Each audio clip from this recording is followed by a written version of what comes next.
स्वागत हमारा समधी, स्वागत तोहार है। गद की परे बेटी लाचार है। गद की परे बेटी लाचार है। एक दिन बेटी लोग सब पर सवार है।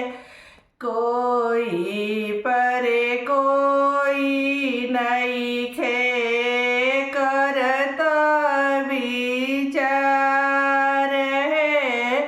बेटी के लूटे खातिर बेटा तैयार है।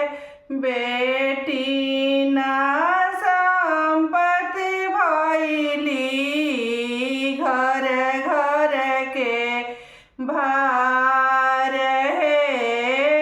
बेटी के लूटे खातिर बेटा तैयार है।